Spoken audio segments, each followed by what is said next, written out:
So welcome to this very small panel on what I would call super newbies and Unity, and a newbie's perspective, because I've only been using it for a couple of years. My name's Joe. I'm the Puzzled by Joe guy. I only use it in 2D, really. That's it. And I don't have a breadth of Unity, but I'm pretty good at what I've done within that small scope. And I'm pretty good at telling you my fears of what I had in Unity and some other things that I think can help somebody thinking about getting involved in Unity or doing something in Unity that's really pretty new and green like I was. I think I can share that experience and help you out a little bit. And this is, I'll let Professor Obando introduce himself. Rodrigo Obando. I teach computer science here at Columbus State. I teach the game programming classes, and I use Unity. I've been using Unity since Unity 2, I think. And I had also my apprehensions when I jump into this. I have a reason why I use Unity. And we'll start with apprehensions, because he mentioned Unity 2, and I wanted to go to Unity for years and years, but I kept hearing bad crap about it. And that bad crap I stopped hearing at about Unity 5-ish, towards the end of 4 or 5-ish, and I went, you know what, I think now's the time. And 4.6. And I started figuring out how I could do that within the scope. If you've heard me talk before, I have a game called Clutter, and I consider that my day job. And I wanted to move to Unity, but I had to justify it. I can't not produce my other game as quickly as possible and spend all that time with the learning curve. So I hired people to do some stuff. I started looking around at it. I finally found a kid that his code didn't drive me nuts, and we started doing pair programming, which is how I got into Unity. And one of the things I was afraid of is it is something, there's no book you can pick up and just walk through. I tried that, it didn't quite work.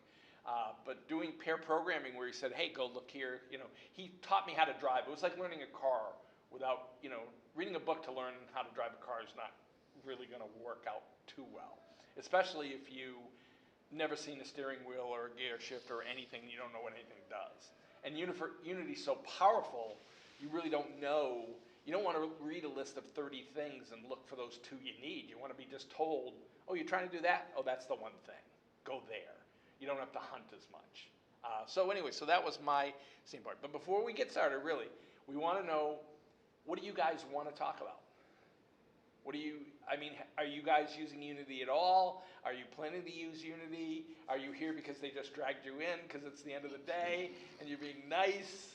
How nice. What do you want to, do you have any questions? Because we thought about just sort of doing it as a Q&A with, some pre-stuff that I have on a list that I was going to bring up, but. I personally don't have a question about Unity because I've seen my programmer, I'm an artist for our club. Sure. And I've seen them and I feel like, ooh, that's a lot of things. So my job is just to manage tasks for artists and not for programmers. But at the same time, I have learned how to divide tasks for artists for what we need. Sure. But I don't know how our programming team does it because I do my thing, Right. and then they do their thing, and sometimes it doesn't.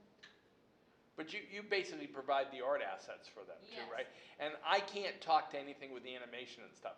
All my stuff is this flat 2D. Right. I know how to cut up a sprite, but I don't use it that often. I do know there's little quirks occasionally where I actually know some stuff, like I learned that if I don't tell it certain things, it actually will make something fuzzy that I don't want fuzzy. Because in my games, like putting together a jigsaw puzzle, I can't have the pieces all of a sudden look fuzzy. And they look fuzzy because there's a build that they want to be good on the mobile.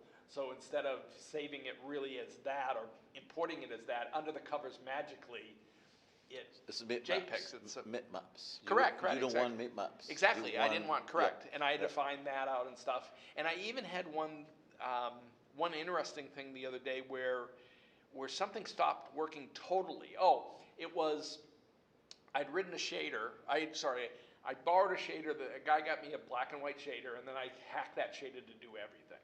And I have less fear of shaders than anything else.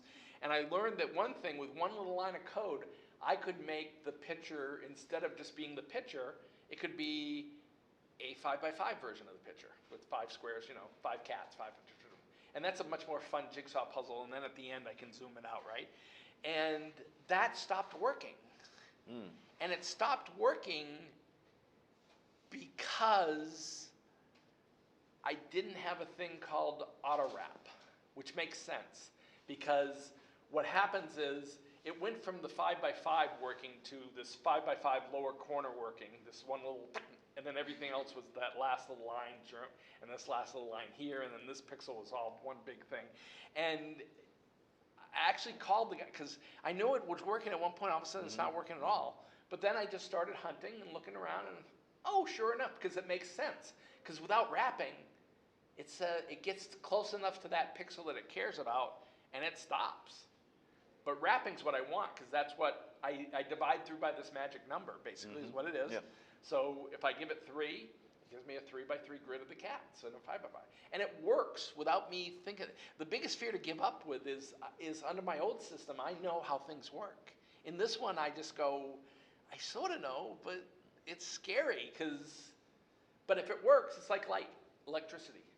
If it works, you don't care. Go ahead. Yeah, I finally had formed the question in my head. Sure. So, as a project manager, also for our game dev club, how do I help my programmers at all during the process of like making a game, especially in a game jam? Yeah? Like, 'cause sometimes they get stuck and I get finished with all my tasks, and I don't know what they're doing. I don't understand what they're doing, but I'm done, and they're not. So how do I help them with this process of creating, and how can I give them insight to what I'm doing too? So. Well, in a game jam, I would do almost like what they call, there's a thing called Scrum. Do you know what Scrum is? Yeah, sort of. I would do almost an hourly Scrum if I was in your position in a game jam. And if they're blocked at all on anything, I would go find help with somebody else. Even though everybody's really, doing their own thing in the game jam and stuff, people are really helpful too. So Yeah. if you go in, I spent one game jam doing this really complicated thing. So I did a game jam where I wanted to do a new mini game. And at the point of entering the jam, I went, I still haven't written my global guy that sort of handles and abstracts mini gameness. And if I do this mini game, now I'll have a third thing that I need to integrate when I do the integration. And I hate wasting time, and I hate doing something that I know is gonna do something else later and cause me a little more work. So I said, screw it, this is the time to write my magic guy that handles all mini gameness. And I didn't know enough to really do it. And I asked around, and I tried to tell people what I did, and I really got tons of help. It was great use of a game jam. It was so much better than me just doing my little thing.